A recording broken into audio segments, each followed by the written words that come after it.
Esse caso aconteceu lá pros lados de Coraci, há muito tempo atrás, quando a minha avó ainda tinha uma casinha de madeira que tinha um quintal enorme, cheio de árvores de tudo quanto é tipo de fruta. Numa tarde, a minha tia saiu para passear com os filhos lá na orla de Coraci. E nesse dia, o vento estava tão bom e o clima estava tão gostoso que eles resolveram ficar um pouco mais e foram ficando.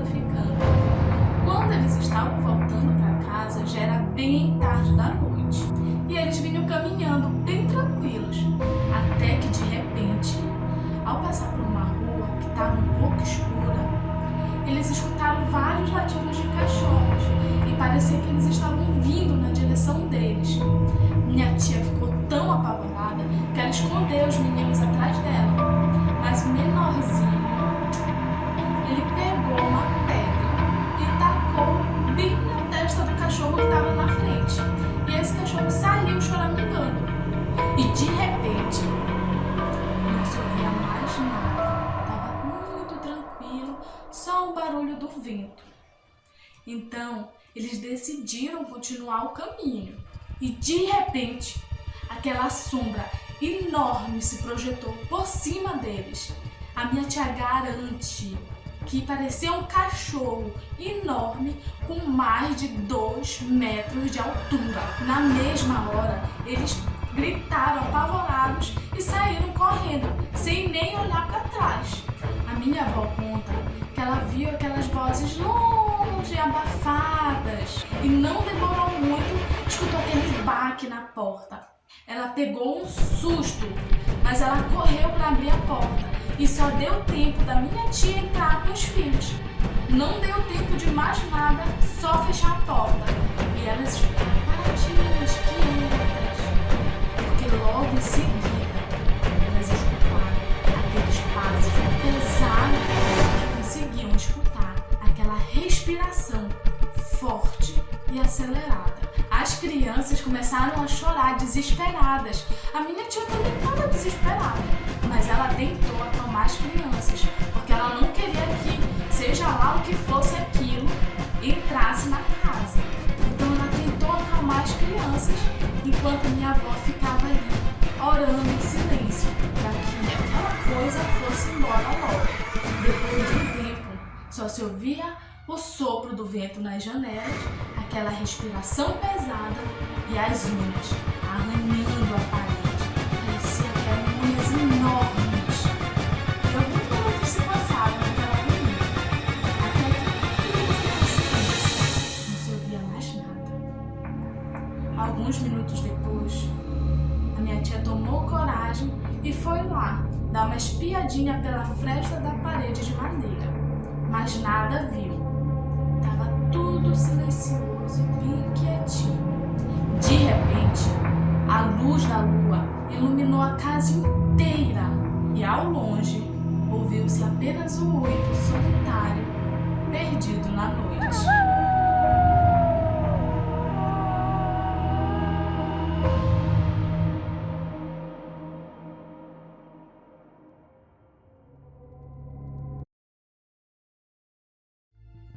A história que eu tenho para contar é uma que eu cresci com a minha avó contando, né? Então é uma história que aconteceu lá no Bujaru, quando ela morava no interiorzinho, numa vilazinha chamada Cajuíra. Lá no Cajuíra, ela morava numa casa que também servia como escola do pessoal. E ela ficava bem na beira do caminho. Então, todas as noites em que meu avô viajava, era sempre, se eu não me engano, numa quinta para sexta ou sexta para sábado. Isso eu não me lembro direito. Mas era sempre no mesmo dia, de um dia para o outro, naquele horário de madrugada, sabe? Da meia-noite. Então esse ser, que a minha avó sempre chamou de pesado, ele passava nessas noites e vinha aquele barulho pesado assim, batidas. Tum, tum, tum, tum. E ele ia embora, seguia caminho, né? E ninguém nunca sabia o que era, porque só ouviam aquele aquele peso, sabe? Forte. E ela falava que pareciam até 2 mãos de pilão, sabe? Batendo, socando. E seguiam o caminho. A minha avó dizia que toda noite, toda semana passava. E ela falou que o mais engraçado é que ela falava para os outros, né? Eu senti o peso, o barulho. E não tinha nada no lugar onde ela sentia aquelas passadas. E ok, só que um tempo depois, elas descobriram, né, nessa conversa de compadre e comadre, que o compadre Domingos, né, que era um parente da minha avó, ele também ouvia esse ser que fazia esses barulhos e passava por cima da casa dele, como se estivesse passando assim, por cima mesmo. Então, um certo dia, ele ficou com raiva, né? Se mordeu com aquela situação e foi pra fora. E começou a pegar o teçado e bater pro alto, assim, bateu o teçado no chão e disse: olha, eu não quero mais ninguém aqui passando no meu quintal. Ouviu? E ele batia o teçado pro nada. Então, desde esse dia, nunca mais esse pesado, esse tropé também, que a minha avó chamava, tropé e pesado, nunca mais ele passou lá no quintal do Domingos. Só que tempo depois, eles contam essa história assim, e é assustador até. Ele, no caminho, né, pra casa de fazer farinha, que a minha avó sempre chamava de retiro, num desses caminhos, ele passou por um retiro. E lá, nessa casa de fazer farinha, tinha um homem. Só que esse homem, conta ele, que ele era de água. Ele parecia todo de água, assim. Só que ele tinha um formato de gente, né? Então, ele se assustou com aquilo. Parecia água, vidro. Ele não sabia dizer ao certo. Então, ele se assustou com aquilo, né? Logo depois que ele seguiu para casa dele, ele já chegou com uma febre terrível. Uma febre muito forte. E tiveram que chamar o pajé. E o pajé disse: olha, ele foi mundiado. E ele foi mundiado pela mãe do mato. Então o pajé começou, né, todo aquele ritual para tentar recuperar ele daquela situação.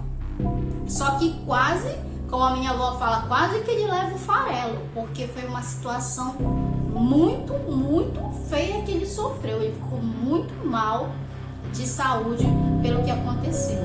Então a minha dica é: nunca desafie os seres da floresta. Você não sabe com quem você está lidando.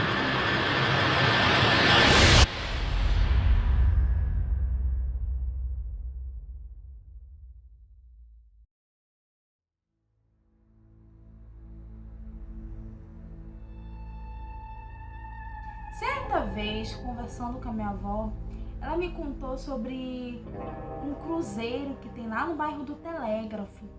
E lá, nesse cruzeiro, contam muitas histórias de terror que se passa por lá.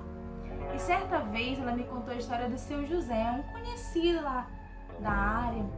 E ele era um bicho curioso, uma pessoa muito curiosa, gostava de saber da vida alheia, do que acontecia, né, com as pessoas, com os vizinhos. E certa vez, ele ouviu por alto sobre uma tal procissão que passava especificamente no mês de junho. Ele não pegou muito bem, né? Ele achou que era até real uma procissão. Olha, vamos rezar, né? Até que certa vez, ele voltando tarde do trabalho, ele avistou uma criatura na rua. Um homem de batina, vestes negras, estava meio curvado, né? Olhando para o cruzeiro. E esse cruzeiro, comumente as pessoas, elas botavam, acendiam velas lá, né, para almas penadas, para o falecido, para os santos. E esse tal dito cujo homem estava lá, fazendo a mesma coisa que essas pessoas fazem. O Sr. José ficou bem intrigado, mas muito curioso para saber. Então ele se aproximou desse homem, bem devagar, e quando ele foi perguntar: o que o senhor está fazendo? O homem virou para ele e, acreditem, o homem não tinha cabeça. Seu José ficou pálido, branco. Saiu correndo para sua casa porque ele estava com muito medo. Na sua casa ele nem acendeu a luz nem nada, e ele olhou pela brecha da janela, né, avistando aquele homem. Ele se acendeu a vela e foi embora. Ele ficou observando mais um pouquinho até que ele ouviu alguém chamando o nome dele. Seu José! Seu José! Menino, seu José ficou morrendo de medo, com muito pavor. Ele falou no outro dia, né, para os conhecidos dele que tinha acontecido, mas ninguém acreditou na lorota dele. Passou mais um tempo, até que ele ouviu novamente, numa madrugada, voltando do trabalho, de novo o nome dele. Seu José, seu José. Seu José ficou de novo com medo. Até que numa quarta-feira, seu José foi dormir. Quando era por volta das 3 da manhã, ele ouviu um burburinho, sabe? Conversa pela janela, né? Bem perto da casa dele. Ficou muito curioso. Você, o que te acha de gente que tá falando uma hora dessa? E ele foi lá ver. E acredite, não tinha nada, não tinha ninguém. Seu José ficou de novo com medo. No outro dia, na quinta-feira, aconteceu a mesma coisa. Só que dessa vez, ele viu uma procissão passar. Ele saiu da casa dele, querendo brigar com todo mundo. Falou assim, ei!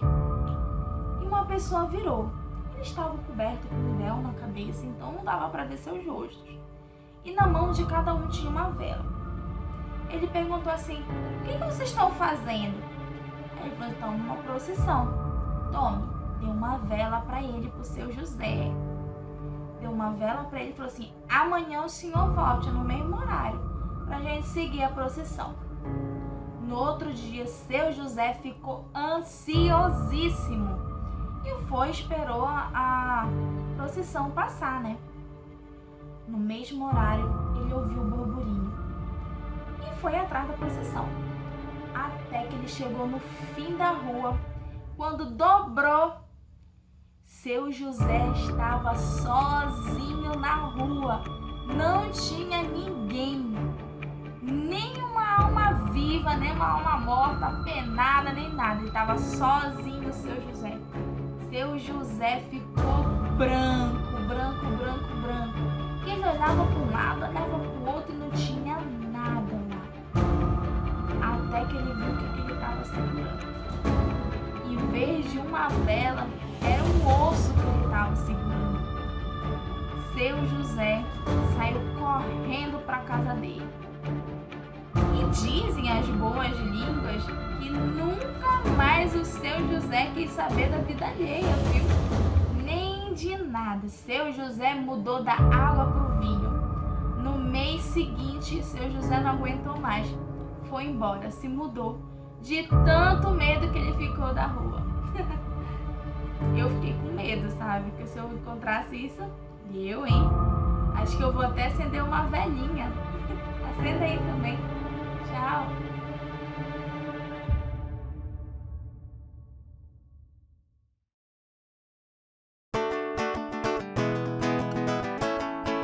Vou passear com a sereia, bicho do fundo levou. Corre sangue pela veia, no coração deixa dor. Vou passear com a sereia, bicho do fundo levou. Corre sangue pela veia, no coração deixa dor. Cante, cante, cante, mana, que uma noite não é nada. Se não dormires agora, dormirás de madrugada. Vou passear com a sereia, bicho do fundo levou. Corre sangue pela veia, no coração deixa dor. Vou passear com a sereia, bicho do fundo levou. Corre sangue pela veia, no coração deixa dor. A lua me encaneia, se queres me alumiar. Esta é a última noite que eu vou te acompanhar. Vou passear com a sereia, bicho do fundo levou. Corre sangue pela veia, no coração deixa dor. Vou passear com a sereia, bicho do fundo levou.